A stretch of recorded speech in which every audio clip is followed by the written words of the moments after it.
জাহান্নামের এক মুহূর্তের আযাব কারো পক্ষে সহ্য করা সম্ভব না। আমি পারবো না, আমি পারবো না, কসম খোদা, কসম খোদা। ও জাহান্নাম থেকে বাঁচার জন্য খালি মুসলমান, আমার কোনো কিছুর অভাব ছিল না দুনিয়াতে। আমার বাপ কোটি কোটি টাকার মালিক, এদেশের অন্যতম বড় শিল্পপতি আমার বাপ। আমি যদি চাইতাম যে প্রতি সপ্তাহে গাড়ির মডেল চেঞ্জ করবো, আমি তাও পারতাম। আমার ঠেকানোর কেউ ছিল না দুনিয়াতে।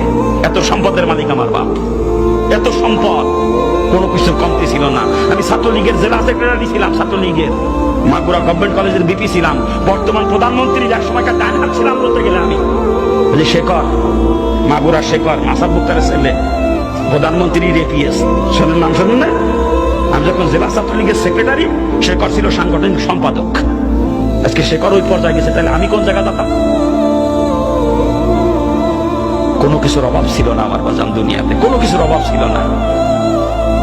কত দাপটওয়ালা মানুষ ছিলাম, কত দাপট ছিল, কিন্তু আল্লাহ পাক হেদায়েত দেবে, তাই এটা আল্লাহর মনসা। হেদায়েত কসম খোদার, আল্লাহর হাতে হেদায়েত, কসম খোদা।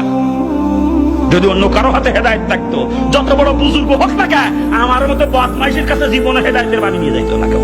এত বড় কাট্টা বদমাইশ ছিলাম আমি, জানেন আপনারা? পিস্তল দুই পকেটে নিয়ে ঘুরতাম সবসময় আমি। 8 10 জন বডিগার্ড থাকতো আমার সাথে, 8 10 জন বডিগার্ড। মানুষ যদি খালি শুনেছে রানা মাস্তান আসতেছে, শোনেন নাই? নামটা শোনেন নাই?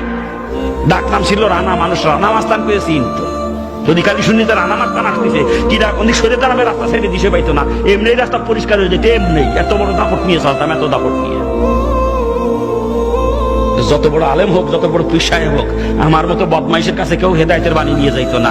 আমি জীবনেও হেদায়েত পাইতাম না যদি আল্লাহর হাতে হেদায়েত না থাকতো। আল্লাহ কুদরতি হাতে আমার মতো কাট্টা বদমাইশকে আল্লাহ পাক জাহান্নাম থেকে বাঁচাইছে।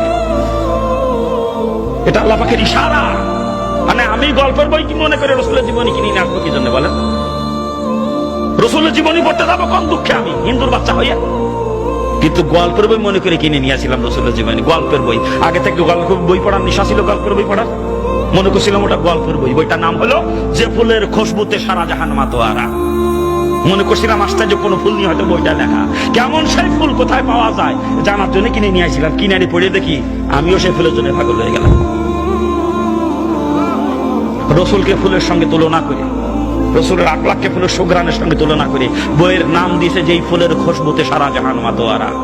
ওটাই আমার পড়া সর্বপ্রথম ধর্মীয় বই, রসুলের জীবনী। আর এত মজা লাগে, পরপর 4 বার পড়ি বইটা।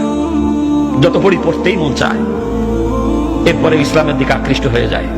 তখন থেকে ইসলামী বই পুস্তক পড়তে শুরু করি। আর ইসলামী বই পুস্তক পড়তে যাইয়ে বিভিন্ন কিতাবে জাহান্নামের যে বিবরণ পড়ছি, ও জাহান্নামের এক মুহূর্তের আযাব কোনো মানুষের পক্ষে সহ্য করা সম্ভব না। আমি পারবো না, আমি পারবো না, কসম খোদা। ও জাহান্নাম থেকে বাঁচার জন্য খালি মুসলমান হয়েছি, কসম খোদা।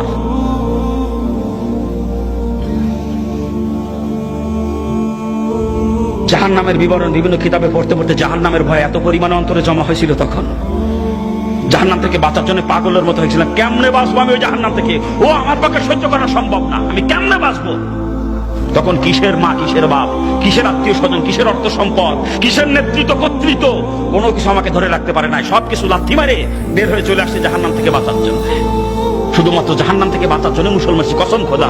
ওই জাহান্নামের এক মুহূর্তের আযাব আমি সহ্য করতে পারবো না। পাও দুইখান ধরে গেছি, পাও দুইখান ধরে দুনিয়া ছাড়াই লাগবে। কি দুনিয়ায় থাকতে পারবেন? কেউ থাকতে পারবেন? কিছু নিয়ে যাইতে পারবেন সাথে করে? ছাড়াই লাগবে, বাধ্যতামূলক। অতএব সময় থাকতে দুনিয়া ছাড়েন। যদি জাহান্নাম থেকে বাঁচতে মন চায়, নিয়ে তো যাইতে পারবেন না, থাকতেও পারবেন না। ফাও মহব্বত অন্তরে নিয়ে কবরে যাবেন আর জাহান্নামের আগুনে পড়বেন। ফাও পড়বেন জাহান্নামে, একেবারে ফাও। দুনিয়ায় থাকতেও পারবেন না, দুনিয়া নিয়েও যাইতে পারবেন না। অন্তরে মহব্বত নিয়ে মারা যাবেন, ফাও জাহান্নামের আগুনে পড়বেন। পাও দুইখান ধরে করছি, ছাড়া যখন লাগতেই সময় থাকতে ছাড়েন। অনেক নও-মুসলিম দেখছি মুসলমান হওয়ার পরে মুসলমানদের সহযোগিতা নিয়ে অল্প দিনের মধ্যে বাড়ি করে ফেলেছি। কিন্তু আমি 3 দিন না খাইয়ে থাকছি মুসলমান হয়ে, তারপরে কারোর কাছে হাত পাতি নাই কোনোদিন। 3টা রাত আমার চোখে ঘুম আসে নাই কখনো। পেটে কোথাও থাকে চোখে ঘুম আসে বলেন? সারা রাত জায়নামাজে চোখের পানি জড়াইছি, জায়নামাজে বসে দোয়া করছে, আল্লাহ তোমার উপরে বিশ্বাস, কিন্তু মুসলমান জি, তুমি তো রিজিকের জিম্মাদার, তুমি খানার ব্যবস্থা করে দাও। 3 দিন 3 রাত কাঁদতে কাঁদতে আল্লাহ চোখের পানি কবুল করছে। লজিং এর ব্যবস্থা হয়ে গেছে। 7 দিনের দিন লজিং বাড়ি বাদ খাইছি 3 দিন না খেয়ে থাকার পরে। এরপরে টিউশনি করে পড়ার খরচ চলাইছি মুসলমান হওয়ার পরে। তবু হাত পাতি না, হাত পাতে পারি নাই কারো কাছে। একটা চিন্তা করে, আমার বাবা তো বড় ধনী মানুষ, আজকে আমি যদি হাত পাতি হিন্দুরা টিটকারি করবে, দেখছো এত বড় লোকের ছেলে, আর আজকে মুসলমানের বিক্রি করে বেড়াতে ইসলামের বেজ্জতি হয়ে যাবে। ইসলাম তো ভিক্ষাবৃত্তির ধর্ম না। যে ইসলামের জন্য বাপ সারছি, মা সারছি, আত্মীয় স্বজন ত্যাগ করছি, বাপের কোটি কোটি টাকা সম্পদ ত্যাগ করেছি, আবার আমার কারণে ইসলামের বেইজ্জত অসম্ভব, আমি না খেয়ে মরে যাবো, তবুও হাত পেতে কখনো ইসলামকে কলঙ্কিত করব না। দোয়া করেন আল্লাহ যেন কোনোদিন কারো মুখাপেক্ষে আমাকে না করে। কি করবেন না দোয়া? কি করবেন না?